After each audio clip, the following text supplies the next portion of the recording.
Noche especial, noche italiana, noche de pastas. Hoy para celebrar los 50 años de una gran película de El Padrino. Y hoy no estoy solo, pero vamos primero a la intro y empezamos nuestro programa de hoy.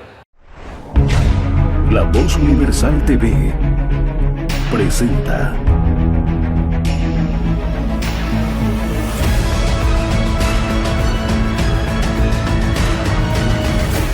El Laberinto con Andrés Canseco. Este programa cuenta con el auspicio de Universidad Salesiana de Bolivia. Tengo la agradable compañía de tres amigos en esta noche del laberinto para conversar de la gran película dirigida por Francis Ford Coppola, lanzada en 1972. Pero para no perder tiempo empiezo a presentar. Tengo a mi derecha a Brian Romero, a alguien que ha estado varias veces en el laberinto hablando de fútbol, hablando de cómics, hablando de muchas cosas y de libros. Querido hermano, bienvenido al laberinto esta vez. Muchas gracias, Andrés, gracias por la invitación y muchas gracias también a ustedes por participar y por estar acá con nosotros. Siempre es un gusto compartir con ustedes, así que espero que podamos conversar largo y distendido esta noche. A mi izquierda cercana, un defensor de la libertad, un irracional defensor de la libertad. Tengo a Enrique González, que también ha estado en el programa aquella vez en el estudio. Enrique, bienvenido esta noche para hablar del Padrino. Muchas gracias, Andrés, por la invitación. La verdad que ha sido una sorpresa, entre las cosas que menos me esperaba recibir en un grupo de WhatsApp al que me invitan inesperadamente y sin comunicarme previo aviso de que me van a agregar un grupo. Está esta oportunidad de hablar sobre una gran película que tiene muchas cosas que podemos tocar y también con grandes amigos. Así que te agradezco mucho por considerarme. Y un poco más a la izquierda está Gelo Guaya, un propietario de un fútbol muy duro. Gelo, ¿cómo estás? Bienvenido. Andrés, ¿cómo estás? Agradecerte por la invitación y bueno, siempre es agradable y poco común hablar de arte, ¿no? Así es, bueno, no va a haber, a diferencia de lo que suele pasar en otras ocasiones, por si acaso no hay reglas, podemos intercambiar, podemos discutir. Lo que no se puede hacer es ir al baño a buscarse y algo detrás del tanque del inodoro, por si acaso. Si Clemenza dejó algo, por favor no vayan, esta vez queremos acabar todos. Así que empecemos entonces a hablar de esta película. 50 años, difícilmente se puede recordar, bueno, difícilmente podemos pensar hoy en el presente que algo de lo que se produce en estos 2000, 2010, 20 vaya a durar 50 años y se recuerde tanto. Ahí está el primer punto entonces para hablar de la trascendencia de esta película, inspirada en la novela de Mario Puzo. Aquí tenemos una edición de que nos trajeron. Y empecemos con eso, de la trascendencia. ¿Por qué es tan trascendente y por qué estamos 50 años, medio siglo después, hablando de esta película? Bueno, mira, yo creo que cuando todo esto pasó no se esperaba que esto llegase a ser lo que fue, ¿no? Porque no nos olvidemos que la camada de Coppola era nueva totalmente cuando comenzó. Francis Ford Coppola venía de rotundo fracaso y no te olvides que el estudio productor estaba haciendo una apuesta gigante con él, porque si bien es cierto había una nueva camada de directores, Coppola no fue la primera opción. El estudio productor ya había comprado los derechos, digamos, del bestseller de Puzo, porque la novela fue lanzada en el 69, vendió más de 10 millones de copias, se compraron los derechos del autor de la novela, se pensó en varios directores, había una nueva camada, digamos, de directores, pero diferente, porque la nueva camada de directores venía con mucho estudio, venía con mucha universidad, venía con mucho el tema de los planos. Era la época de Kubrick también, estamos hablando más o menos de esos años. Exactamente, sí, también James Cameron. Y no nos olvidemos que también habían grandes directores de fotografía, como el director de fotografía precisamente que está en El Padrino, ¿no? Entonces, como Gordon Willis, que increíble que no lo nominaron, ni siquiera fue nominado al premio Oscar ese año. Pero el trabajo es increíble, seguramente vamos a ir desarrollando sobre eso. ¿Por qué es importante que estemos aquí recordando, Enrique? ¿Por qué hace memorable para ti esta película? Bueno, con vergüenza voy a confesar que yo no he leído el libro, eso hablábamos con él antes de venir, pero creo que la importancia que tiene la película, además de que te pone de una forma tal vez un poco más entretenida y de acuerdo a los estándares de la época, cómo se presentó la violencia, cómo se retrató las mismas dinámicas de poder, dio lugar a que se haga una serie de análisis posteriores que persisten hasta este momento. Y vos ves una tesis de las dinámicas de las empresas familiares según El Padrino. O sea, ves que es algo que no se había hecho hasta el momento, que no se había planteado una película en la que uno pueda sacar un contenido que te pueda servir para otro tipo de cosas. En ciencias empresariales se habla sobre el efecto Fredo. Después lo vamos a ver el por qué sucede en las empresas familiares el efecto Fredo y cómo corregirlo. Pero ya ves que hay una serie de elementos que pertenecen al mundo real, otros no tanto, que a mí me gustaría criticar varios, por supuesto, que creo que podríamos ir más allá, pero la película tiene sus propias limitaciones y la historia también. Con él lo decíamos, es que es la mafia, o sea, tienen que actuar de esa manera, con esas limitaciones y con la violencia extravagante del momento. Creo que este tipo de cosas, que no era morbosidad, sino que era una construcción muy bien lograda, da lugar a que sea memorable. Y a 50 años seguimos hablando de esto. Hello, ¿qué trascendencia tiene no solamente para nosotros hoy, sino para la cultura en general? El otro día hablábamos de Batman y, por ejemplo, las figuras de Falcone, Maroni, todo ese asunto de la familia de Gótica es también una herencia del Padrino. Me robaste lo que iba a decir, la verdad. Más allá de que inspira a la mafia dentro de lo que es la historia de Batman, yo quiero resaltar algo que para mí es fundamental, que no he vuelto a encontrar, tal vez alguna persona me podrá decir, pero que la película sea igual de buena que el libro. Muy pocas veces se da la oportunidad de que la película sea igual de buena que un libro, cuando el libro es un bestseller, es una obra de arte. Y yo me animo a decir que la película El Padrino es igual de buena desde lo artístico que el libro. Entonces es lo primero que yo puedo resaltar y lo que más me impresiona. Empezando ya a aterrizar sobre muchos elementos que tiene la película, está el asunto de lo que mencionaba Enrique, la violencia, ¿no? O sea, una violencia aparte en un contexto diferente, porque la película sale en el 72, pero no está ambientada en el 72, ojo, tampoco en los 60, está ambientada en el final de la Segunda Guerra Mundial. De hecho, Michael es un excombatiente y tiene hasta por eso por uniforme. Claro, por supuesto. Entonces, tienes ahí no solamente a la situación de la violencia, de la mafia organizada, que de hecho no querían que le llamen mafia, no suena la palabra, no se dice la palabra mafia en la película, sino además de un contexto, decir que los italoamericanos después de la Segunda Guerra Mundial tenían nomás su condimento que lo hacía complicado. Exactamente. Mira, algo que yo estuve... Voy a tomar la batuta de Hello, que es el tema de qué tan bueno fue el libro y qué tan buena es la película. Y es que creo que el hecho de que Mario Puzo sea el coautor del guión en la película ayudó muchísimo. Y otra cosa que ayudó muchísimo también es que Francis Ford Coppola, si bien es cierto, él es de Michigan, es de Detroit, toda su familia es italiana. Entonces eso ayuda un montón. ¿Por qué? Porque la película está completamente llena de cosas pequeñas que retratan la vida de la familia italoamericana. Pero, como decía Andrés, si bien es cierto, se lanza en el 72, pero está ambientada a la posguerra, no nos olvidemos que las familias italoamericanas habían llegado ya a refugiarse y habían traído consigo su cultura y todo lo demás. Y Francis Ford Coppola lo que hace es que creo que incluso el estudio de producción no había tomado en cuenta eso al elegir a los otros directores antes que a él, que al final sí les cayó como de suerte, que es que Francis Ford Coppola termina retratando lo que ve en su propia familia en la película. Por ejemplo, estaba viendo que hay mucha acentuación sobre el tema de la comida. Los canelones. Ya llega aquí la comida, un segundo, espera. Exactamente, la forma de preparar la pasta. No olvidemos que en toda la película se van acentuando el tema de la comida, lo importante de la Clemenza enseñándole exactamente cómo prepara la salsa, etcétera, etcétera. Inclusive quejándose, porque dice, así no se prepara. Quejándose, sí. Exactamente. Entonces, el hecho de que la película sea tan buena como el libro tiene que ver mucho con el tema de su guión, con el tema de su director, pero además con que toda la gente que los rodea son italoamericanos que de por sí ya trajeron consigo toda su cultura hacia la película. Seguimos con el tema de la violencia y algo que notamos en el desarrollo de la película es esa violencia para obtener cosas, el famoso favor. Piensa por ejemplo en la escena del caballo, un artista que necesita un empujón en Hollywood, ojo que ahí las ramas de la Cosa Nostra llegaban mucho más allá de Nueva York. Entonces ahí tienes una idea de cómo se puede obtener cosas a través de esa organización, que puede sonar muy fraternal, como ya no hablemos de fraternidad, pero sí hay esa posibilidad de que la violencia genera eso, ¿no? O sea, un conjunto de vínculos que si no haces al favor por la buena, vendrá de otra manera.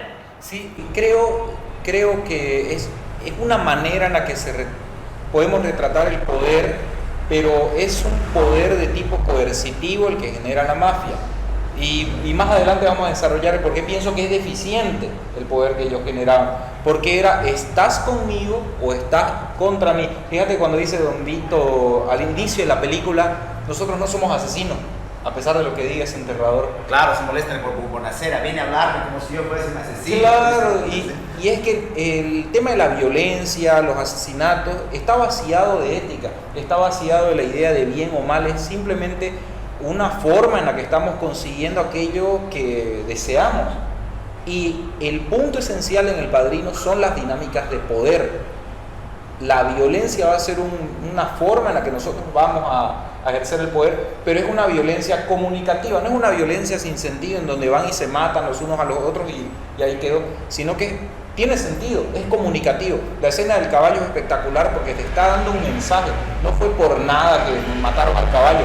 Primero te dan la introducción, el director dice, ni los zares de Rusia gastaron más de $500,000 en tener un caballo. Y claro, el caballo valía $600,000, no quería correr con el caballo, lo quería tener cemental, entonces te deja el contexto de que quizá eso era lo más valioso que él tenía. Y la esencia del poder comunicativo es esta, te va a decir algo. En este caso fue a través de la violencia, no de la influencia, no a través de la perspicacia de Don Corleone para hacer que la gente actúe. Si yo puedo convencerte que era el primer paso, hago una visita, pero después te haré una oferta que no vas a poder rechazar. Es una forma de decir, ¿estás conmigo o estás en mi contra? Si estás en mi contra serás un obstáculo y voy a tener que disuadirte. Será por las buenas, será por las malas, pero no quiero que te metas en mi camino. Entonces la violencia como tal no es que, no podríamos decir, sí, es una película violenta y queda ahí. Está dando un mensaje como tal en todo momento. Ahora fíjate, una de las escenas que más me gustan de la película es cuando Sonny se molesta mucho porque le pegan a su hermano. Y va y le da una tunda, después de haberle dicho con total naturalidad, no, yo voy a ir a buscar a un médico, no va a pasar nada, no quiero dejar a ese niño que va a nacer, no quiero dejarlo sin padre, le dice a la hermana, y va y le pega una tunda. Y después de pegarle le dice, volvés a tocar a mi hermana y te mato. Comunicativo totalmente. Delante de todas y delante de todo, le dejó claro qué es lo que iba a suceder. Ya después el triste destino que tuvo Sonny es otra cosa, pero deja claro algo, y así es toda la película. O sea, la violencia es comunicativa, por ende no estamos hablando de violencia pura, estamos hablando de ejercicio del poder. Deficiente será otra conversación, pero es ejercicio del poder, no de la violencia. Y si hablamos de deficiencia hay que hablar del Estado, te la dejo picando, Gelo, porque el Estado aquí es parte de eso, desde el órgano de la policía, que obviamente estaba en el plan para matar al padrino, pero además en el meollo del problema que surge con Don Corleone, porque es decirle, ¿por qué necesitaba a Don Corleone para el negocio de las drogas? Era porque tenía a los políticos en el bolsillo, tenía a los senadores en el bolsillo, era por eso. Entonces, esa deficiencia del sistema que supuestamente pone orden, coexiste y es parte inclusive de la violencia que existe ahí. Claro, más allá de que eso con Al Capone es muy conocido, ¿no? La mafia nace porque el Estado dice no tomen alcohol porque vamos a prohibir la venta del alcohol, y ahí nace la mafia. En realidad la mafia italiana, históricamente hablando, surge y alcanza el poder económico y violento justamente por una deficiencia del Estado, por un error del Estado, porque el Estado creyó que tenía la atribución de poder invadir la esfera privada de las personas y decir qué podía hacer y qué no podía hacer. Ahora, respecto de la violencia es algo que también quiero resaltar y que lo hice, no sé si en la película se llega a notar mucho, pero en el libro lo plasman muy bien, es de que Don Vito entendía que la violencia física era una violencia mala, necesaria pero mala. Él prefería el favor por el favor. Es por eso que en el libro hay varios pasajes donde cuenta de que educaba a niños de la calle y los mandaba a las mejores universidades de Estados Unidos para que sean abogados, fiscales, médicos, y así obtener el favor. Exacto, rápido. le deban esa gratitud. Exacto. Claro, la idea del padrino, la idea del ahijado. Claro, y eso quería llegar, ya que mencionan, la figura de Tom. Porque se habla mucho de la mafia, de la identidad italiana, pero Tom juega un papel ahí y le dice, no puede ser de la familia por cuestiones obvias, pero está siempre ahí. Lo que pasa es que... El consigliere. Exactamente, el consigliere. Mira cómo es curioso que Tom Hagen es mi personaje favorito, a pesar de que no sé si es que comparten conmigo. Claro, y encima, que encima es abogado, ¿no? Ya saben cómo va la claro, porque fíjate que participa, pero al mismo tiempo no forma parte. O sea, como que está rodeado de ellos, pero al mismo tiempo no, como que no puede formar parte. Cada vez que Sony podía los raleaba. Claro. Hacía recuerdo que... Inclusive le decía, cuando surge el conflicto, necesito un consiguiere de tiempos de guerra, le dice. Tú eres bueno para la paz, le dice. Exactamente. Cuando lo matan a Bruno Catania. Claro, exacto. ¿Sabes qué? Me acuerdo que ahora que estoy acordándome de Sony y del personaje, de Tom Hagen también, mira cómo pasa que Robert De Niro quiso ser Sony, pero no lo eligieron.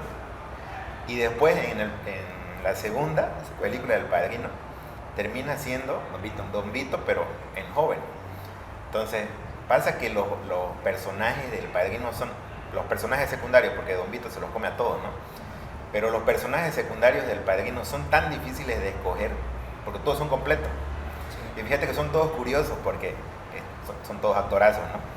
Pero como decía yo al principio, me parece que ellos, tanto los productores de la película, no esperaban que esto sea ese boom, porque no te olvides que la productora no confiaba tanto en los actores de reparto como en el mismo director. No te olvides que le pusieron un codirector a Coppola. Claro. No fue hasta que, porque no confiaban en Al Pacino. Precisamente fue... La idea era que sea Jack Nicholson. Exactamente. Suena chistoso hoy día eso, ¿no? Claro, porque fíjate cómo es, ¿no? Que Al Pacino debutó en el cine en el 71, era totalmente desconocido porque él era actor de teatro. Hizo una película y luego ya iba a ser El Padrino. Hizo El Padrino, pero los de la productora no estaban convencidos. Estaban superando el presupuesto, pero no fue hasta que vieron la escena donde mata a McCloskey y a Sollozzo. Y entonces recién lo dejan en paz. Entonces fíjate cómo pasa. Todo esto de los personajes es muy difícil de escoger, pero a mí me parece que Tom Hagen es muy bueno porque participa y no a la vez, pero además porque El Padrino lo escoge por un motivo, que es precisamente lo que vos decís. El Padrino lo escogió a él porque era un tipo que podía brindar paz, precisamente porque Tom Hagen representaba la ideología de Don Vito, que era que la violencia era mala y lo que mejor representaba era el favor por el favor. Tom Hagen era eso. El tipo nunca daba consejos sobre violencia. El tipo siempre tenía, para empezar era abogado y tenía mucha astucia respecto al favor por el favor. Y no se enoja. Nunca se enoja. Bueno, y creo que por eso se lleva bien con Michael también, porque Michael es así como bastante calmo y es como imperturbable. Entonces se lleva mucho mejor con Tom Hagen que Sony. Porque Sony es un tipo muy impulsivo, entonces como que no. Italiano. Exactamente, claro. No nos olvidemos que la hermana de Michael en la vida real es hermana de Coppola, del director. Claro, por supuesto. Coppola metiendo a la familia con aciertos y desaciertos. Claro, no, pero él no quería contratarla, ¿no? Otro día hablaremos de Nicolas Cage. Y quiero agradecer a don Máximo por habernos recibido en esta noche. Gracias por habernos recibido, invitarlos a que la gente venga y usted también invítelos, por favor, a hacer Gracias, yo espero aquí. Su casa, mi casa y tu casa, perdón. Gracias, recordad que está Matoni en la calle Murillo, esquina Arenales, acá en el centro de la ciudad, para pasar una linda noche, tomar un buen vino, conversar y disfrutar de los platos que Un saludo a todos y gracias por escoger mi restaurante. Muchísimas gracias y que tengan todo un buen final de semana, que Dios me bendiga a todos. Chao. Aquí hay un asunto, ya mencionaba al tema de la mujer o de las mujeres en la saga, porque vale la pena precisarlo. Está la esposa de Don Vito, que juega como la madre de la familia. Está la hija, que sufre la violencia, pero que después ya saca otras actitudes. Y está el papel de Kate, interpretada por Diane Keaton, una muy joven Diane Keaton, que tiene una escena que para mí me encanta, que es cuando le dice, Michael le dice, no seas inocente, los senadores no mandan a matar gente, y Michael le contesta, ahora, ¿quién es la inocente?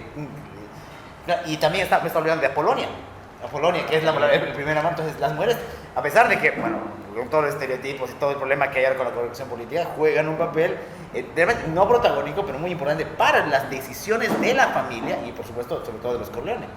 Indirectamente, o sea, sí juegan un papel, creo que importantísimo las mujeres, tanto en las tres películas, ¿no? Centrémonos en la primera porque creo que ahí se raya la cancha en ciertos aspectos, Hay ciertas reglas familiares que tienen los Corleones y la primera es, vamos a mantener todo lo que podamos a la familia fuera de los negocios, pero ahí habrá que preguntarnos qué entendían por familia, porque todos los hombres estaban involucrados, pero quienes no estaban involucrados eran las mujeres. Y además tenían... no me preguntes por mi trabajo. No me preguntes por mi trabajo. Y no solo eso, al tener a toda la familia junta en la cena, como estamos en este momento, no se hablaba de negocios.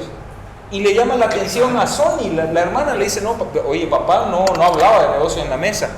Y se genera un problema ahí porque nos queda claro que está bien, las mujeres no estaban involucradas en el negocio, pero no había razón para ser despectivos o ser malvados con ella o ser sobradores, porque acto seguido, está hablando Sonny, ¿no? Habla sobre los negros y que manejaban unos Cadillacs, ¿no? Y ella, la hermana le dice, mira, papá no hablaba de los negocios en la mesa. Y el esposo la calla. Y ahí se altera Santino y le dice, oye, vos no tenés por qué hablarle así. Entonces está bien, hay cierto límite que tenía la familia para involucrarla en los negocios, pero otra muy distinta era faltarles el respeto. Pero también habrá que preguntarnos qué es el respeto, considerando las innumerables amantes de Sony, etcétera, etcétera. Pero tenía una especie de cosas que no se podían hacer, punto. Y ya vemos cómo su muerte se da debido a que no pensó muy bien las cosas después que se altera por lo de la hermana. Entonces creo que las mujeres sí juegan un papel fundamental, pero de manera indirecta. Creo que a nivel individual a cada uno le va afectando de manera distinta. Y lo pueden sobrellevar a lo largo de la película. La hermana le pregunta a Michael si es que mató a su esposa. Y él dice no. Con una convicción de es que tengo que hacerlo porque... Claro, será demasiado perturbador y se lo dice con una convicción cuando en realidad fue él el que lo manda a matar. Pero es que era necesario mantener esa armonía familiar, especialmente con la hermana. Creo que es importantísimo y hay un papel muy destacable que juegan las mujeres en toda la trilogía. Hay una cosa que a mí me gusta mucho de la película, que de repente no sé si se habrá comentado, pero es el asunto de cómo la película muestra en el inicio la fiesta, la alegría, el fervor y todo aquello. Y después cuando pasa lo de Sony muestra el duelo, la muerte de la familia, o sea, juega con la vida, la muerte. Y además, ¿cómo se contempla la muerte? No olvidemos por qué va de Don Vito con Bonacera. No es porque vaya a hacerle algo, es para que la mujer, para que su esposa no lo vea demacrado o atribulado. La famosa frase, mira lo que le hicieron a mi mujer, cómo masacraron a mi muchacho, viene de ahí. Entonces, hasta ese momento, esa protección que brinda, pero que también es su sostén. Porque es lo que pasa, cuando sale del hospital Don Vito, está mal, pero toda la familia sube, hasta el bebé lo carga y todo, porque esa familia le brinda una contención a alguien que supuestamente es imperturbable, es casi todopoderoso, pero necesita de ese entorno para poder vivir. Bien, en la familia creo que es el aspecto fundamental del éxito y motivación de Don Vito, ¿no? Y es algo que muestran muy claro tanto en las películas como en los libros que van apareciendo, como El Siciliano y demás, que es muy tradicional, ¿no? O sea, hay ciertos códigos y la familia engendra esos códigos y las cosas se hacen por la familia y la familia es nuestro bien superior. Y justamente, un poco mencionando lo que decía Enrique de Sony, o sea, tenía muchas amantes, podemos... estar en desacuerdo de que no trataba bien a las mujeres como querían que en algún punto la traten a su hermana, pero ¿por qué? Ahí la diferencia y el punto inflexivo es porque su hermana es su familia, no es una mujer normal, es su familia. Entonces ahí radica el tema. Igual si vemos en la tercera película del Padrino, lo mismo pasa entre la hija y a Michael, ¿no? Ahora, ya pongámonos un poco ríspidos. ¿Alimentó o reflejó o alimentó el estereotipo? Porque eso es lo que se dice, ¿no? El estereotipo italoamericano. Mira, yo pienso que Mario Puzo ya no inventó algo, ¿no? O sea, pienso que él buscó lo mejor de lo peor. Él mismo lo dice además. Él se inspiró, no te olvides que al cine se llevó la voz ríspida de un famoso mafioso que ya estaba ahí como de moda. No te olvides que ya habían escuchas telefónicas donde ya se hablaba de que los mafiosos, ya ellos tenían en mente escoger a qué actor podía representar a Don Vito. No te olvides que ya los mafiosos tenían sus propias encuestas respecto a los segundos personajes que iban a ver en la película. O sea, no era algo nuevo, no era tampoco algo, digamos, oculto, pero sin duda que, por lo menos en el cine, planteó una nueva forma de ver a la mafia, ¿no? Fíjate que Coppola hizo como 4 películas muy buenas en el 70, pero no hubieran sido lo que fue si no hubiera hecho esta película, que si bien es cierto las demás no fueron sobre mafia, la violencia precisamente la fueron marcando. Yo me acuerdo, claro, que después de la primera vez que vi la película del Padrino, porque la he visto varias veces, pero después de la primera vez que vi la película, me marcó mucho el tema de cuando le explotan las balas en el cuerpo a Sonny. No me parecía normal que en el 72 le exploten tantas balas en el cuerpo a una persona. Sobre todo porque la escena era muy violenta. Y sí me causó impresión leer de que era la primera vez que se explotaban casi 150 bombitas en el cuerpo, digamos, de alguien. Y que le avisaron al actor como 10 minutos antes de que le exploten. ¿Sabe que es la primera vez que vamos a intentar hacer esto? O sea que... Y el tipo le dice todavía, no, ¿sabe que no me hubieran avisado, no? Porque me voy a poner nervioso. Entonces... hay algunas cosas técnicas que en el Padrino se hicieron como nuevas, pero otras que ya venían arrastrándose. Ahora, lo que no se puede negar es que a partir de ahí la marca de la mafia tuvo como una popularidad muy grande. Lo que pasa es que yo siempre me fijo en que, fíjate que Don Vito representa mucho la virilidad, masculinidad que todo hombre quiere alcanzar. Es imperturbable, es sereno, protector, poderoso, cuida a su familia, tiene poder, puede elegir la violencia pero prefiere los favores y además tiene un código de honor. Pero por encima de eso, fíjate que la primera escena de la película representa lo que supuestamente quiere transmitir, que es que cuando vos vas a ser parte del favor de Don Vito, ya nunca más vas a pertenecer al mundo, sino a la familia. Y a partir de ese momento el código de la familia va a reemplazar al código del mundo. Es decir, vas a estar bajo el protectorado de Don Vito, renunciando al mundo. Básicamente te estás entregando a algo. Entonces, a partir de ahí, ¿cómo no vas a exacerbar el ánimo de toda la gente que quiera pertenecer a una cosa así? Pues, imagínate, no te olvides del momento político que estaban viviendo en Estados Unidos en ese momento.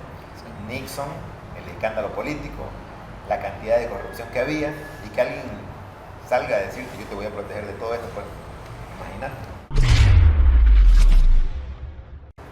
Ahora, mencionaba Brian algo muy interesante, este asunto de ser parte de la violencia, pero además asumir ese rol, o sea, clemencia y demás, sabían que no iban a escalar, ¿no? Sabían su posición, eran parte de, inclusive cuando ya le toman la decisión de irse, le piden permiso, podemos formar después una nueva familia, le dicen a Don Vito, le dicen sí, ya cuando no estemos, cuando limpiemos el nombre de la familia, pero necesitan de ese permiso que, como dice Brian, los ata, y eso genera... Michael se los niega. Exacto, y les da todavía el sentido que todavía tienen que tener, y que en todo caso, cuando así lo hagan, deberán contar con su intuición, y que bueno, ya sabemos lo que pasa sobre el final.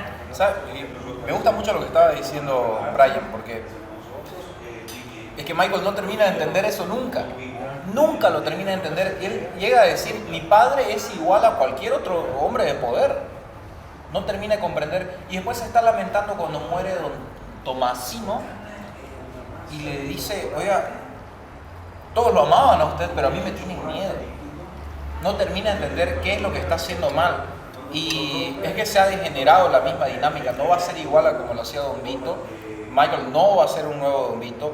Él se había esforzado mucho por ganarse ese respeto, pero Michael se había ganado el terror de la gente. Y algunos dicen que está bien, es superior Michael a lo que estaba haciendo Don Vito, porque alguien te puede querer y al día siguiente te puede odiar, pero el terror es sistemático. Te pueden tener miedo y de aquí 10 años van a seguir teniendo el mismo miedo, es sistemático como tal. Yo no creo eso. Yo más bien creo que lo que hacía Don Vito es superior justamente porque tenía una capacidad de intermediación con las personas. Está bien, yo te voy a dar algo a cambio de un favor. Y yo cedo una parte de mi poder a cambio de que vos no, o sea, si vos te negás a darme el favor, sí, te voy a tener que hacer algo, por supuesto, medio que te voy a tener que obligar, te voy a hostigar, te voy a matar tal vez, digamos, ¿no? Sí, está bien, pero no quiero llegar a eso. Quiero llegar a la situación en la que vos te des cuenta que no vas a devolver el favor porque tenés que, sino porque querés, porque estás agradecido. Y hay una serie de personajes, Luca Brasi, Clemenza, que tenían una devoción a Don Vito. Claro, que de hecho en la segunda se los ve de jóvenes cuando vienen fundado la fábrica de Además, no te olvides que en todo el libro dice que Don Vito solamente le temía a un solo hombre, que era Luca Brasi, pero Luca Brasi no lo sabía, obviamente. Claro, y no lo desatiende. Eso es lo que me gusta de la película en la primera escena. La primera escena, la del matrimonio situacional. Claro. Está marcando las piezas. Está leyendo qué decirle a... Y Luca Brasi está muerto de nervios, leyendo y ensayando qué es lo que le va a decir a Don Vito. Y Don Vito, que no quería atender a nadie más, quería volver Eso fue real, ¿no? Así. El miedo fue real. Lo que pasa es que Luca Brasi, el actor, Sí. él no era actor, él era chofer de camión. No Y lo que tenía- pasa es que como Marlon Brando era súper famoso, el Claro. chofer del camión tenía miedo. ¿Viste esa escena donde está practicando afuera de la sala para entrar a Sí, saludar? eso sí. Esa fue real. Él estaba practicando su escena, pero los nervios era por conocer al actor Marlon Brando, no a Vito Corleone, Sí. sino que a Coppola le pareció fantástico que el tipo esté muy nervioso practicando y lo puso en la película como si fuera real. Y cuando pasa y se pone nervioso y se equivoca es lo mismo. La escena de nervios es real. ¿Pero por qué? Porque Luca Brasi le tenía respeto a Don Vito, pero resulta que el actor tenía nervios de conocer a Marlon Brando. Entonces Coppola lo que Un hace... paralelismo Claro. muy interesante. Me gusta la primera escena porque es lo que les decía, es situacional. Te marca las piezas, te muestra el poder que tiene Don Vito. Y con el tema del hombre que va y le dice lo que le pasó a su hija, que por favor haga algo, y después la Ah, gente o le sea, pide, ahí o le sea, dice, no, lo que es justicia, porque él le pide matar. Sí, Y él dice, no, yo no soy dice, matón, no, tu voy a hija dar. está viva, le- Exacto, y voy a hacer lo que ellos me hicieron. Inclusive dice, mándale a los chicos que le den su merecido, pero que no abusen. Dice. Sí, que no se entusiasmen mucho, Exacto. que vaya Clemenza. Antes de continuar con Gelo, recordarles a todos que estamos comiendo y charlando muy agradablemente en Matoni Pizzas y Pastas. Está aquí en la calle Murillo, esquina Arenales. Estamos acá disfrutando de la conversación, un ambiente muy agradable, comida italiana y una muy buena atención, un gran sabor. Hay que decir que está delicioso, así que los invitamos siempre a venir. Me estaba olvidando, Gelo, y antes de que se me vaya el tren, a ver, la película, uno si la ve y dice, ¿cuánto dura? Nos muestra, pareciera mostrarnos más de lo que dura. Y me quedé pensando en el tránsito de Michael. O sea, viene de matar en el restaurante, el viaje, prácticamente un exilio, bueno, les para escapar, pero es un exilio a Sicilia, el llegar, el enamorarse, el casarse ahí. O sea, hay una especie de, un elemento que es muy recurrente en la literatura y en el cine, del viaje, del recorrido del personaje, pero comprimido. Pero a pesar de comprimido, muestra mucho. Y termina definiendo al personaje en la película y en las secuelas, ¿no? Yo veo que hasta la 3 llora cuando su hijo tona la canción y se acuerda de la linda Polonia. En el libro, por supuesto, es mucho más explicativo que en la película. Lo que yo resalto de la película es que mediante imágenes, sin necesidad de decirte nada, te está diciendo qué es lo que está pasando. La escena en la cual, cuando va en realidad a ejecutarlo prácticamente a Sollozo, cómo comienza a mirar al vacío, te describe todas las páginas del libro en el cual te dice que está nervioso y que se le cruzan un montón de cosas por la cabeza. Y la misma escena cuando asesinan a su primera, bueno, no sé si es su primera esposa, pero técnicamente creo que desde el punto de vista legal sí es el primer matrimonio que tienes en Sicilia. Y cuando la asesinan, ¿no? Como la mafia llega a vengarse hasta allá, y la escena de ver explotar el auto con ella adentro te describe todo su dolor, ¿no? Hablando de eso, me das el hilo. El dolor. ¿Cómo? Vuelvo a eso. ¿Cómo alguien con tanto, un grupo de personas con tanto poder puede tragar el dolor y aguantarse de meterle una bomba a todo el celular? Yo pienso que es el código. Y de hecho, eso lo hace espantar a Vito. En un momento dice, no, váyanse a la guerra, mejor ahí me retiro. Claro, son como las armas de disuasión. Lo que pasa es que el código, yo pienso que todo se manejaba en base al código, ¿no? Fíjate que cuando Don Vito no quiere meterse al tema de las drogas es precisamente porque tiene miedo de lo que pueda desatar. No tanto, bueno, él dice que tiene una cuestión moral porque las drogas pueden traer, pero a mí se me hace que en el fondo, porque también lo dice, es que las drogas pueden traer guerras entre ellos. Y él tenía una paz en su familia que si bien es cierto estaba perturbada por ciertos actos de violencia que habían de vez en cuando, era una violencia que se podía manejar. Pero él ya preveía que las drogas podían terminar con la paz que él tenía. Entonces, cuando pasa lo de Michael, es pues el cambio de poder. Esa violencia que se escala mucho pasa por el cambio de poder. Don Vito es una persona que se está yendo, va a venir un nuevo líder. No te olvides que cuando el líder antiguo se está yendo, las peleas por ocupar el poder son muy bruscas. ¿Dónde entonces, viste eso? ¿Dónde viste eso? Ya te imaginas lo que estamos viviendo, ¿no? Bueno, entonces, mira cómo funciona. Hace rato hablábamos de que Sony no podía ser el padrino, porque era un padrino de guerra. No vamos a hablar de Fredo, porque no te olvides que el tipo termina haciendo lo que termina haciendo, y bueno, al final Michael termina ejecutándolo y todo lo demás, pero bueno, lo que pasa es que desde el principio sí te dabas cuenta de que Michael era el elegido, porque si bien es cierto, era muy parecido a su padre, él al final termina tomando su camino, pero ¿sabes qué? ¿Qué pienso que lo termina de mover para que le teman? Matar a McCloskey y a Solloz. Si no lo hubiera hecho, tal vez hubiera logrado ser como su padre y lograr hacer favor por favor. Pero el tema de continuar con la violencia a partir de ese momento ya es una violencia que se escala cada vez más, y la venganza con la venganza con la venganza. Al tipo no le queda más que usar el código. No puede quedarse de brazos cruzados y hacer una paz sin reaccionar. A mí, ya te voy a ser sincero, cuando yo vi que el tipo se quedaba de brazos cruzados en el libro, cuando vi que el tipo no reaccionaba, dije, este tipo no va a hacer nada, el libro va a acabar en nada. Me estaba quedando con sabor a poco. Pero después, cuando veo que comienzan a caer, ¿viste? Como que las piezas comienzan a caer, si veo que el tipo había planeado muy bien la venganza, entonces digo, el tipo tenía planeado todo desde el principio, y me parece que el código sí termina de cerrar. Entonces, la violencia que se la tragan, no se la tragan siempre. O sea, la violencia tiene una contestación, pero con Michael. Don Vito sí se traga mucho la violencia, pero por guardar a su familia. Sí. Era un tipo totalmente distinto. No te olvides que él se reúne con las familias para proponer la paz siempre. Pero Michael tenía un poco de Sony en el fondo, solo que era imperturbable, y no lo demostraba. Se nota mucho en la actuación, porque ya cuando uno lo ve varias veces, y en alta definición que lo vemos ahora, los gestos de Pacino cuando todavía no mata y demás, son tipo tranquilo, que sí, que no me meto. Pero cuando empieza, incluso desde el golpe, cuando lo golpea fuera del hospital, ya de cuando lo mata, su actuación gesticularmente es otra, y marca ya ese cambio.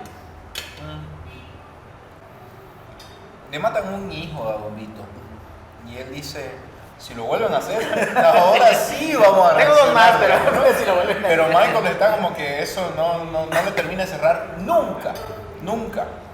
Y se venga. Pero después de concretada la venganza, como que igual no vuelve a ser el mismo, y sigue escalando en el tema de ejercer su poder a través de la violencia. Ya no hay intermediación, ya no hay favor con favor como una dinámica principal, que es lo que manejaba el padre. O sea, el padre permitió que le maten al hijo y dijo, ok, si vuelven a tocar a uno de ellos, recién vamos a reaccionar. Pero se tragaba.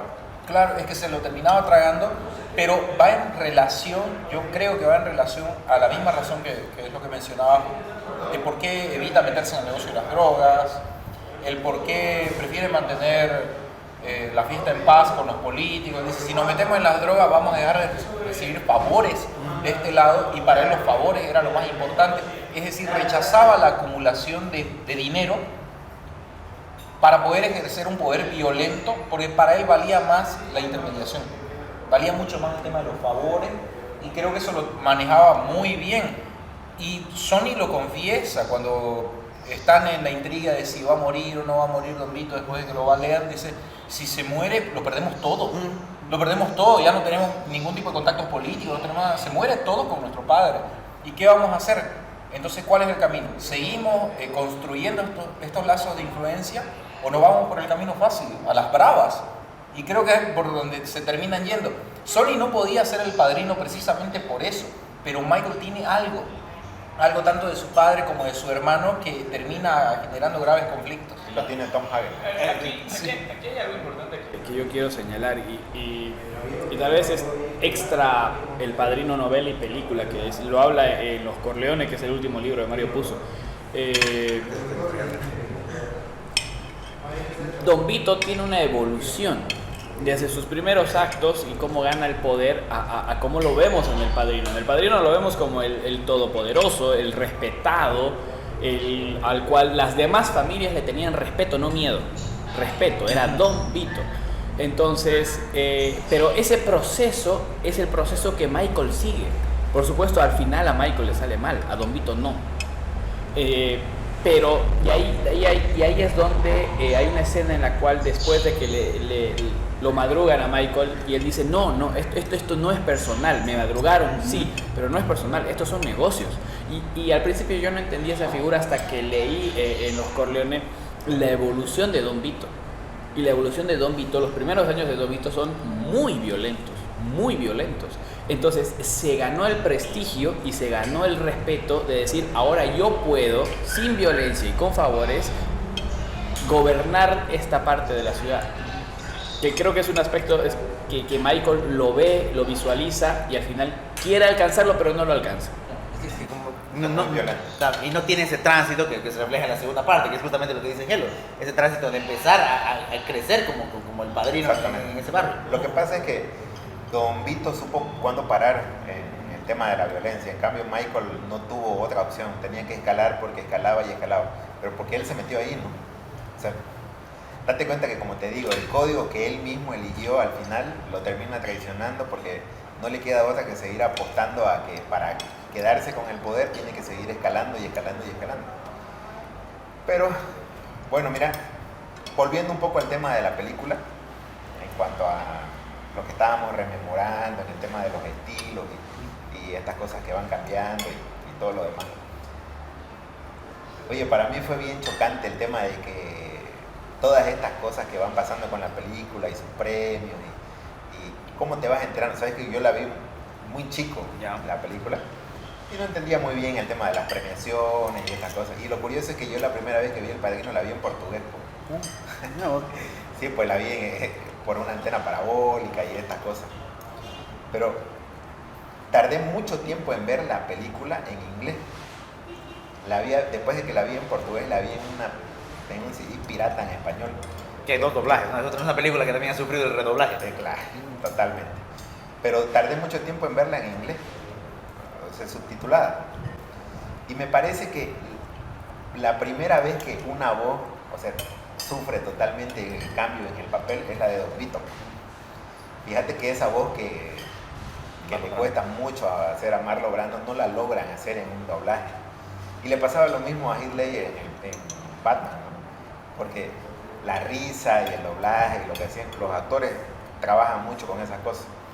Y eso le ha pasado a la película en muchos aspectos.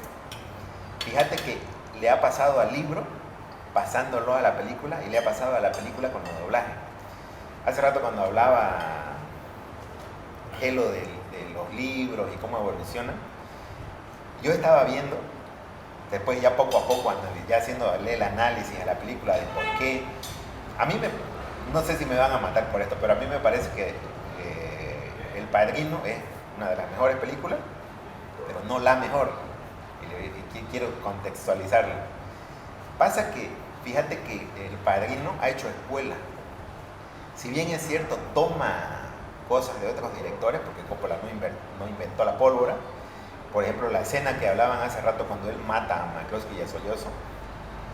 Fíjate que en las escuelas de cine la muestran la escena como copiada de Hitchcock. Así la muestran, eso está copiada. Ahora, fíjate cómo es, ¿no? Esto que hace Coppola con su película y todo lo demás, se refleja también a través del libro. Mira cómo es. Muestran que la película está basada en estudiar a los personajes uno a uno y no así la trama.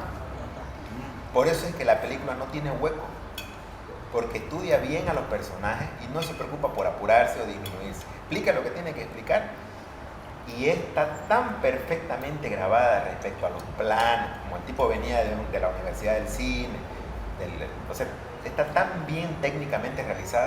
Ahora, ese es el problema de por qué la película no termina de ser la mejor película de la historia, para mí, porque eso ya es un gusto. Carece de emoción. Date cuenta de que por ser tan pulcro, tan perfeccionista en la película, carece de esa emoción así que te pone los pelos de punta. Si bien es cierto, hay escenas que son buenísimas y te pueden partir la cabeza, pero no son como muy emocionantes. Podés verla calmado y siempre va así. Tiene una subida y luego vuelve a bajar. O sea, es como un vals. No tiene una cosa caótica que te termina de poner en un ritmo muy rápido. La película está tan bien hecha, pero tiene un ritmo y un compás que es explicativo. Te muestra el personaje por encima de la trama. La trama se va armando sola, como decía Gelo, porque con la imagen te muestra lo que el personaje sentía. Pero con la imagen, en realidad en la película te muestra el personaje. Ya con la imagen vos te armás la idea de lo que el personaje siente y la trama se va llevando con la imagen. Pero la película está hecha netamente para que el personaje se muestre. Y ese manejo emocional tiene su contraste en la escena casi del final, en el bautizo, ¿no? Porque está consagrándose, rechazando todo el pecado, llevándolo a la santidad, y mientras tanto, casi simultáneamente se estaba cargando a todo el enemigo. Me gusta mucho lo que acaba de decir Brian, y ponerlo en contraste con el bautizo es genial, porque la película es en espiral. Parte de esa galaxia lejana en la que nos muestran a Don Vito, quién es él, quiénes son los demás, y después vamos profundizando. El primer acto viene a ser el matrimonio. El segundo acto es el cine. Que él va y visita al cineasta, va Tom a visitar al cineasta, y ahí te dejan claro qué tipo de persona es Tom. Él es el negociador. Y además ya nos dejaron claro en el matrimonio, cuando Michael le explica a su novia en ese momento, por supuesto, le dice... Es mi familia, no soy yo. Claro, le dice que son ellos, no yo, pero ella le pregunta, bueno, ¿y qué hizo tu padre para ayudarlo al cantante? No me acuerdo su apellido. Fontaine. Johnny Fontaine. Que hecho hay muchas personas que lo asemejan a Frank Sinatra, ¿no? Sí. Claro. Y le dice que hizo 2 visitas. La primera fue Don Vito, le ofreció $10,000 y la segunda le hizo una oferta que no podía rechazar. O sea, y es básicamente lo mismo que pasa con el cineasta. Va Tom, hace una visita, hace una oferta, le rechaza. Aquí está la segunda visita, una oferta que usted no puede rechazar. O sea, ya te estamos jalando la oreja, ya te estamos... Y le dice, no sabía quién era, y lo recibe en sala para comer y todo. Claro, ¿no? Ese tipo de cosas se van dando a lo largo de la película, pero el problema es que uno dice, bueno, esto está muy tranquilo, son hombres de negocio, con ciertos matices, ¿no? Y que se ponen medio bravos algunas veces, pero es que la película está hecha en un espiral en el que cuando llegas a la escena del bautismo, decís, uy, ¿y cuánto hemos pasado de todo? O sea, ¿cómo llegamos a este punto en el que, claro, todo parecía muy tranquilo, ya una vez charlemos, 2 veces ya como que al caballo, pero vamos llegando a un escenario en el que no supe en qué momento todo se complicó. Yo me di cuenta que la película, yo decía, bueno, ya nada puede ponerse más intenso, me di cuenta que eso era falso en la escena que mencionaba Gelo, cuando Michael duda de matar al turco y al policía. Claro, y duda, porque la idea es, bien, salís del baño y listo, botás el arma y te vas. No, él llega y se sienta, los otros le hablan y él está mirando al vacío, y después se levanta y los agarra a tiros. Pero esa duda, o sea, y esa emoción yo creo que no la he vuelto a sentir en otra película. Y el tiro se lo da Khan. Claro, porque le da un tiro bien limpio. Gráfico, ¿no? Y el otro ni siquiera termina de comer, o sea, el otro sigue masticando cuando el otro ha muerto, entra en un estado de shock y ahí es donde Michael le vacía el revólver. Entonces vemos esa espiral de violencia que me gusta y finaliza la película como diciendo, aquí no pasó nada, estamos todos tranquilos, pero paralelamente está pasando algo terrible. Y hay una parte importante que también muestra el carácter de Michael. Cuando lo balea al policía y se da cuenta que está sufriendo y que no puede, y que no lo ha matado, le vuelve a tirar otro tiro en la cabeza. O sea, dice ya, ok, te voy a rematar bajo códigos de que no sufras más. Y ahí hay algo importante también que quiero señalar, que es que Don Vito, y al finalizar la película, antes de que fallezca, cuando tiene la reunión con las demás familias, le dice a Michael algo muy interesante: no queda otra. Y ahí le da la instrucción, inclusive le dice, ¿no? El que te ofrezca el trato es el que te va a traicionar. Le dice, ¿cómo? No sé si sabes, pero esa escena no la hizo Coppola. Ah, no. No le daba el tiempo para... No sé si sabes que Coppola hizo imprimir el libro de Puzo en un libro así, donde en el centro, las hojas eran así de este tamaño, ¿no? Pero en el centro estaban las letras pequeñas. Le hizo quedar márgenes blancos así súper gigantes, porque de ahí trazaba líneas y iba armando la película en el libro. Encerrado, Mario Puzo se iba a un cuarto, él se iba a otro cuarto. Luego, cuando armaban las escenas, se respetaban mucho, ¿no? Cruzaban ideas y le decía, esta es la idea, de acuerdo a la página del libro de Mario Puzo. Y Mario Puzo le decía, bueno, está bien. Y Coppola decía, bueno, tu idea me gusta, y la cruzaba. Pero esa escena de cuando le dijo, el que te traiciona va a ser el primero que te proponga un trato, esa escena no la pudo hacer Coppola, tuvo que pedirle a un amigo director que la haga, porque no pudo. Así que la película tiene muchos datos curiosos, por ejemplo, eso de las escenas. La película tiene un montón de cosas que van a ir rellenándose, pero me parece genial la puerta que estabas dando, Gelo, porque eso te lleva, por ejemplo, al pie de otras cositas pequeñas que tiene la película. Yo estaba viendo y leyendo también un tipo que hacía un análisis así, no sé si estará en lo cierto, pero a mí me pareció interesante, que la escena del bautizo no solo es el bautizo del menor, es el bautizo de Michael como el padrino, porque mientras está en la iglesia están matando a todos los demás y ese es su bautizo. O sea, en la iglesia se está consagrando como el padrino además, porque está matando a todo el mundo. Entonces, ese paralelismo me parece... Y me estaba olvidando, hay una escena que a mí me llama mucho la atención, me estaba olvidando comentarla con Enrique. El asunto cuando van a Las Vegas, pues, ¿no? Y se enfrentan con Moe. Y llega, y Fredo lo recibe con la fiesta y con las mujeres y con el alcohol. Y Michael no quiere saber nada. No quiere, sí. Pero además se discute con Moe por el tema de, me vas a vender tus casinos, me vas a vender tu hotel, a este precio te voy a pagar. Dice, no puedes venir a irte acá, y Moe, así. Inclusive, y le dice eso, ¿no? ¿Cómo se llama? El hermano Fredo le dice, no puedes venir a gritarle acá, pero igual le honraban. Sí, Fredo es un tarado. Sí, no quería, por eso le iba a decir, es el menos favorecido de los hijos de Don Vito, pero él creía que era el tipo de la película. Lo que te decía en un principio, justo cuando comenzábamos, hay algo que en ciencias empresariales se llama cómo evitar el efecto Fredo. Cómo evitar el efecto Fredo y qué es lo que sucede en las empresas familiares. Ahora, cada empresa familiar genera un ambiente institucional que está cargado de ciertas reglas que no son explícitas, son implícitas.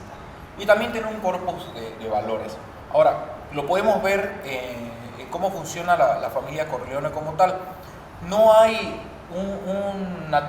tablas de los 10 mandamientos, es decir, esto es lo que va a hacer la familia Corleone. Realmente no lo hay. Son unas reglas que tenemos claro. Los hijos sabemos que cuando Don Vito está hablando de negocios, nosotros estamos mudos. Nosotros sabemos que cuando papá está hablando de negocios, nosotros estamos mudos. Pero siempre hay ahí el que le pela y nos lo muestran en una escena. Sonic le dice, pero papá, el tema de las drogas, el tema del futuro. Y le dice, estoy hablando con el señor. Y le dice, oye, no dejes que extraños sepan lo que estás pensando. Como diciéndole, te falta, sos pelado todavía, o sea, no has llegado a entender. Pero hay una serie de reglas que las damos por sentado. Ahora, cuando llega Michael a tomar el poder de las cosas, es como que, no, ahora voy a crear mi propia forma de hacer las cosas porque a mí me parece correcta, pero es que vas en contra de todo lo que ya habíamos construido en años. Fue un desarrollo evolutivo.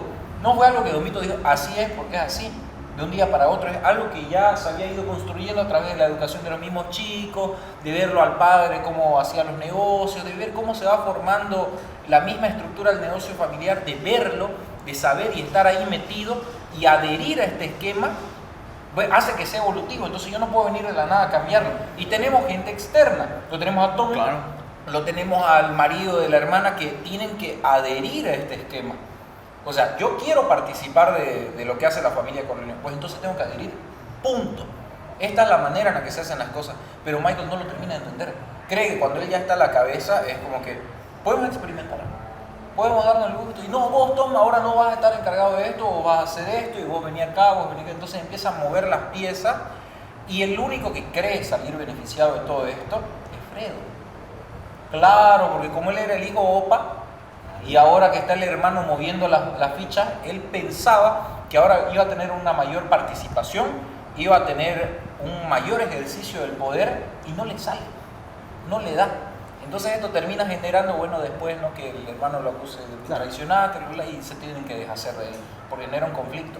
Entonces, ¿qué es lo que provoca este tipo de cosas en las empresas familiares? Que no se respeta, pues, este desarrollo institucional de lo que es la familia dentro de la empresa. ¿Cómo vamos a definir qué es una empresa familiar? Y lo tenemos clarísimo con los Corleones. Si la gestión, la mayor parte de la gestión y la mayor parte de la propiedad está en manos de una sola familia, esta empresa es familiar, no es una asociación de amigos, no es un club, no es un conglomerado, es como tal una familia. Entonces debe adherir a ciertas reglas. Si nosotros mismos la rompemos y la fragmentamos, vamos a generar problemas muy grandes. Y creo que uno de los principales responsables de que Fredo hubiese hecho lo que hizo fue Michael. Vamos sobre eso, justamente, porque es un tema jurídico y también filosófico. La justicia que va a imponer Michael es muy diferente a la justicia y al concepto que tenía Don Vito. Internamente en la familia, lo que decía Enrique, pero también a nivel de la familia grande, digamos, con toda la mafia. Depende de qué Don Vito, ¿no? Si estamos hablando del Don Vito ya que aparece en la primera escena de la película, por supuesto que sí. No sé si Don Vito hubiera llegado a ejecutar al esposo de su hija, no sé si Don Vito hubiera llegado a ejecutar a Fredo, por ejemplo, no lo sé, más allá de la relación. Claro, incluso con la cosa, ¿no? No te voy a hacer nada, después le dice a la dos a Fredo, mientras mamá viva, que eso también es su forma de entender la justicia. Sí, justamente. Ahora, si vamos a hablar de Don Vito a los comienzos, yo creo sin duda que se los llevaba puestos. ¿Vos crees que pierde fuerza? ¿O crees que se hace más sabio? Se hace más sabio y aprovecha de la fuerza que ya tiene. Ya no necesita esa violencia explícita. Necesita una mirada fea, una cabeza de caballo, una pistola o la simple presencia de Luca Brasi. Pero, o sea, yo ahí te voy a ser de abogado de los Corleones. Pero ¿no creen que eso fue lo que provocó que me lo baleen cuando va a comprar frutas? O sea, percibieron una debilidad y lo dicen. Don Vito estaba paseándose a su ancha y es por eso que va a caer. Tom, vos tenés que mediar para que Sony no haga estupideces y hagamos negocio cuando lo agarran a Tom. Porque Don Vito ya era un hombre que estaba en declive. Es así como lo percibían los demás y se querían aprovechar de esto. Por supuesto que ya después los hijos generan un equilibrio en la fuerza. Yo creo que tratan de equilibrar, pero todo, bueno, pasa lo que tiene que pasar, pero... El hecho de que no hayan podido ir hacia los Barzini y ofrecerle el negocio a los Barzini, que eran la segunda familia más fuerte, te demuestra lo poderoso que seguía siendo Vito. Ok, Vito no quiere, me voy con los Barzini. Y le ofrezco a los Barzini, y los Barzini se hacen ricos y se hacen más poderosos. Pero no ocurrió. ¿Por qué? Porque Don Vito seguía siendo el hombre más fuerte de Nueva York. Sigue teniendo favores que los Barzini no tenían. Esa era la clave, los favores. Sí, yo también pienso que no se hizo más débil, sino que se hizo más sabio y que ya no la necesitaba la violencia como tal, sino que como tenía esa cadena. ¿Sabes qué pienso? Que esto es hilar muy fino ya, ¿no? Pienso que eso salió de la cabeza de Mario Puzo y ya se hizo. Pienso que eso ya es una parte literaria. Pero Tom Hagen es el gancho. Por eso es que es mi personaje favorito. A mí se me hace que Mario Puzo elaboró su novela, fue creando los personajes, donde uno era violento, el otro era tonto, el otro era emocional, las mujeres no podían meterse, la policía, el soplón, el matón, y no lograba encontrar un tipo que los enganche. O cuando creó los dos personajes hegemónicos, o los dos personajes que iban a terminar jalando los hilos en la película, no lograba encontrar un punto de alguien que los una, y ese es Tom Hagen. Porque como Michael elige un camino muy diferente al de Don Vito, y no conoce a nadie porque él viene de la guerra y porque nunca estuvo metido en el tema de la familia, Tom Hagen es pues el gancho. Todos esos favores que supuestamente tenía, no te olvides que Tom Hagen le hace un tour a Michael. No ves que Michael no conocía a los jueces, a los fiscales, a los policías, no conocía a nadie. Y como estos cambian de costa, porque estos ejercen primero en Nueva York, pero luego se van a Las Vegas, y etcétera. Entonces, no conocían gente en ciertos lugares y Michael tiene que ir conectando puntos. Y es Tom Hagen, que ya ha estudiado, enseñado por Don Vito, termina de hacerle las conexiones a Michael. Bien, bueno, me encantaría seguir hablando, pero el tiempo es tirano. Así que vamos a dar unas últimas conclusiones sobre la trascendencia y sobre qué tuvieras más que decir, Brian, sobre El Padrino, cumpliendo 50 años. Bueno, invitar al que no la vio que la vea. O la vuelvo a ver. O que la vuelva a ver. Especialmente para que pueda tomar atención a los detalles. Lo que pasa es que cuando uno la ve una vez, queda como bien, como maravillado, pero no le toma tanta atención. Y especialmente, la segunda cosa es que si no han leído el libro, que lo lean. Porque el libro te da pie a otras cosas. Y si es que no han podido hacer un análisis y tienen la oportunidad de ver ahí por ahí algún director de cine o algún tipo que pueda dar un rollo explicativo, a mí o vos que nos gusta bastante el cine, que vemos el tema de las tomas y estas cosas, El Padrino es realmente una obra maestra. Enrique.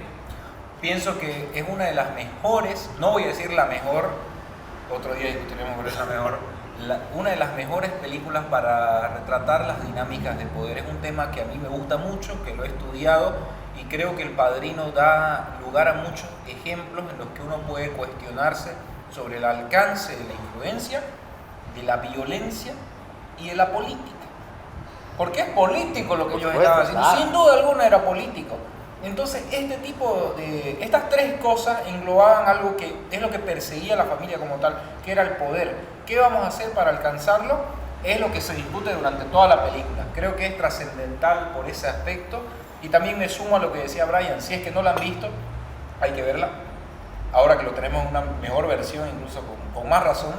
Y me voy a sumar también a leer el libro, porque es algo en donde me he quedado. Hello, palabras finales. Es una obra de arte. O sea, si podemos ponerle un titular al libro, no solamente al libro del Padrino, sino a todos los libros que son correlativos al Padrino, Siciliano, Los Corleone y otros libros más que saca y que saca Mario Puzo, es una obra de arte. ¿Por qué? Vamos a constatarlo con el arte moderno. El arte moderno no tiene sentido. Uno mira el arte moderno y dice... Sí, estamos atacando al posmodernismo acá, para variar. Sí, lo que faltaba. Quería cerrar con eso. Uno puede hacer un análisis de todo.